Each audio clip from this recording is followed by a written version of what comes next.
Hello friends, welcome to my channel. আশা করি তোমরা সবাই খুব ভালো আছো। আজকে আমি আবারও চলে এসেছি তোমাদের সামনে একটা মজাদার রেসিপি নিয়ে।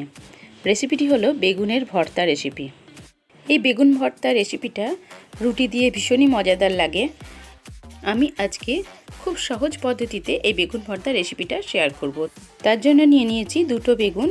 এই বেগুনগুলোকে আমি প্রথমে মাঝখান থেকে হাফ করে নেব। হাফ করে নেওয়ার কারণ হলো যে বেগুনের ভেতরে যদি কোনো পোকা থাকে সেটা ভালো করে চেক করে নেওয়া। আমি দুটো বেগুনকেই হাফ করে কেটে নিয়েছি। এবারে আমি হাতে একটু তেল নিয়ে তেলটা বেগুনের চারিদিকে বুলিয়ে দিলাম। যে কোনো তেলই নেওয়া যেতে পারে, আমি এখানে মাস্টার্ড অয়েল নিয়েছি। খুব ভালো করে বুলিয়ে দিলাম। তারপর আমি গ্যাস অন করে গ্যাসের ওপরে বেগুনটাকে পুড়িয়ে নিচ্ছি। অয়েলটা দেওয়ার কারণ হলো, এখানেও তোমাদের একটা টিপস বলে দিই, তাহলে পরে যখন বেগুনটা পোড়া হয়ে যাবে তারপর যখন ছাড়াবো তখন খোসাটা খুব ইজি ছেড়ে যাবে। বেগুনটা আমার কিছুটা পোড়ানো হয়ে গেছে। এবার ঘুরিয়ে ফিরিয়ে বেগুনটাকে খুব ভালো করে পুড়িয়ে নেব। একটা বেগুন হয়ে গেল, সেকেন্ড বেগুনটাও আমি এইভাবে পুড়িয়ে নিচ্ছি। বেগুন ভর্তা বানানোর জন্য পেঁয়াজ, রসুন, আদা এগুলোকে আমি খুব ভালো করে কুচিয়ে নিচ্ছি। তার জন্য ফার্স্টে আমি পেঁয়াজ নিয়ে নিয়েছি। পেঁয়াজটাকে আমি খুব ছোট ছোট টুকরো করে করে কেটে নিচ্ছি। এখানে খেয়াল রাখতে হবে যতটা ছোট ছোট করে কাটা যায় সম্ভব, যতটা ছোট ছোট করে কাটা সম্ভব ততটা ছোট ছোট করে কিন্তু সমস্ত পেঁয়াজ, রসুন, আদা এগুলোকে কেটে নিতে হবে। পেঁয়াজটা আমার কেটে নেওয়া হয়ে গেছে। এখন আমি রসুনগুলোকে খুব মিহি করে কেটে নেব।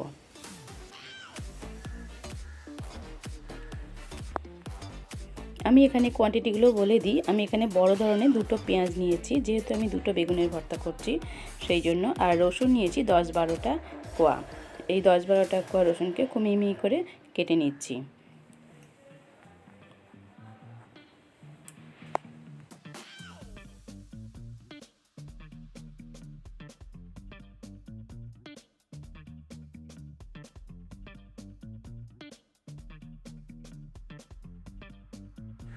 এখন আমি আদাটাকে কুচিয়ে নেব। আদাটা নিয়েছি 1 ইঞ্চি সাইজের আদাকে খুব ভালো করে ছাড়িয়ে ধুয়ে নিয়েছি। নিয়ে এখন আমি খুব মিহি করে কেটে নিচ্ছি।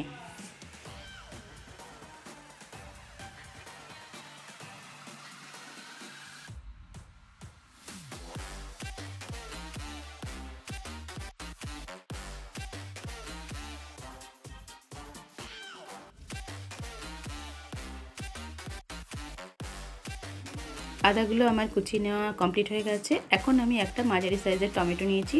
টমেটোটাকেও খুব ছোটো ছোটো টুকরো করে করে কেটে নিচ্ছি।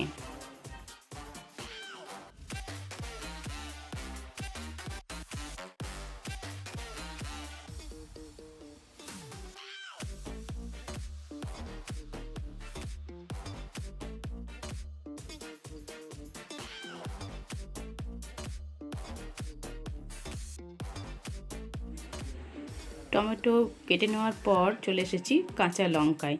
আমি এখানে শুকনো লঙ্কা যেহেতু ইউজ করব না, সেই জন্য আমি এখানে 4টে মাঝারি সাইজের কাঁচা লঙ্কা নিয়েছি। কাঁচা লঙ্কাটাকেও ভীষণই পাতলা পাতলা স্লাইস করে করে কেটে নিতে হবে। এখানে এটাই ধ্যান রাখতে হবে, একটু পাতলা পাতলা ছোটো ছোটো করে কেটে নিলে বেগুন ভর্তাটা কিন্তু দারুণ মজাদার লাগবে।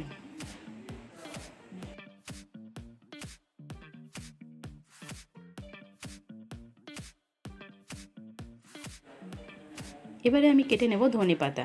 ধনে পাতাগুলো আমি শেকড়ের দিকটা বাদ দিয়ে দেবো। দিয়ে ডাল শুদ্ধই কিন্তু খুব মিহি মিহি করে কেটে নেব।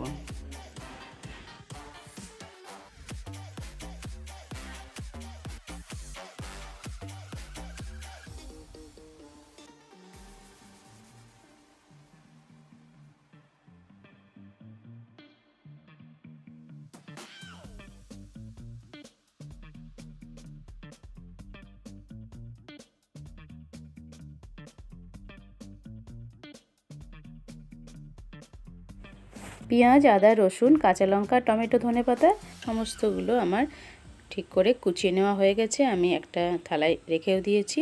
এবারে আমি বেগুনটা পুড়িয়ে ফেলেছি। বেগুনটাকে এবার আমি খোসা ছাড়িয়ে নেব।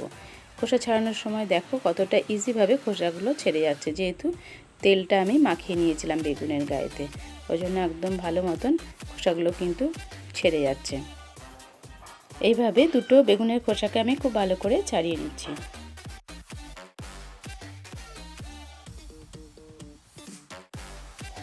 বেগুনের খোসা ছাড়ানো আমার কমপ্লিট হয়ে গেছে। আমি বেগুনটাকে একটু ছুরি দিয়ে কেটে থালায় রেখে দিয়েছি। এবারে আমি চলে এসেছি রান্নার সাইডে। ওভেন জ্বালিয়ে আমি তার উপরে কড়াইতে দিয়ে দিলাম 1 চামচ পরিমাণের ঘি।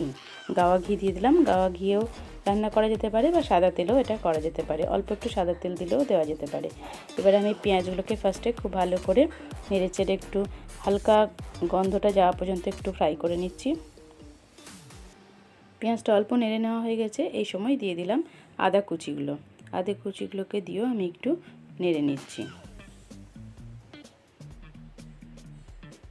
পেঁয়াজ আদা একটু নরম হয়ে গেছে।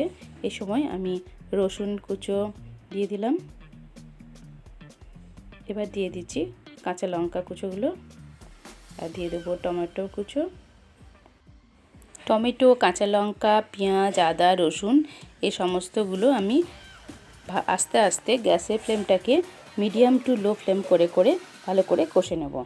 একটু ঢাকা দিয়ে দেবো। ঢাকা দিয়ে কষে নিলে খুব তাড়াতাড়ি কষে নেওয়া হয়ে যায়। এখন আমি 2 মিনিট পর আমি ঢাকা খুলে দেখছি, অনেকটাই নরম হয়ে গেছে।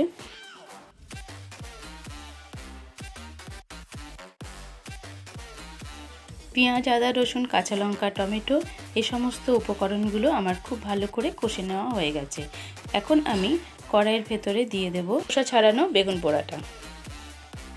বেগুন পোড়া কড়াই দেওয়ার পরে আবারও কিন্তু আমাকে খুব ভালো করে কষে নিতে হবে, কারণ বেগুন পোড়ার ভেতরে অনেক জল রয়েছে। সেই জলটাকে কিন্তু আমাকে কষে কষে শুকনো করে ফেলতে হবে।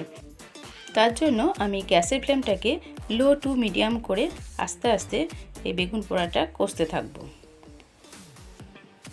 বেগুন পোড়াটা কিছুটা কষে নেওয়া হয়ে গেছে।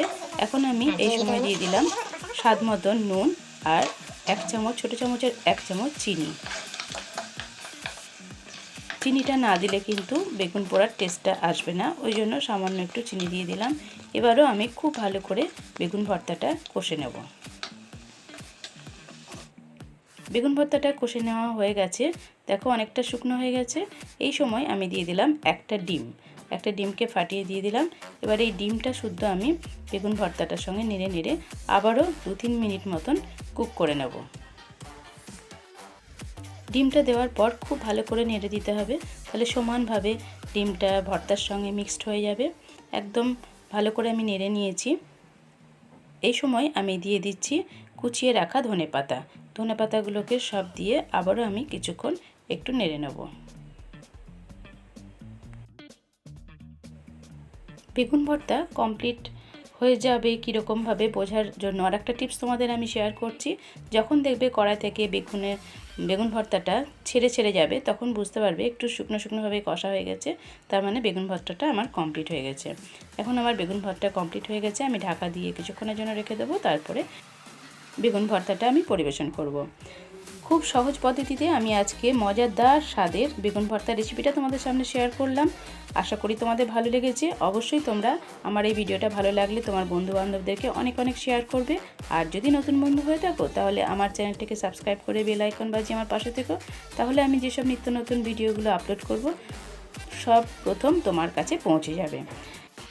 আমার এই ভিডিওটা মন দিয়ে দেখার জন্য তোমাদেরকে অসংখ্য ধন্যবাদ। নেক্সট ভিডিও নিয়ে আমি আবারও ফিরে আসবো। ততক্ষণের জন্য বাই বাই।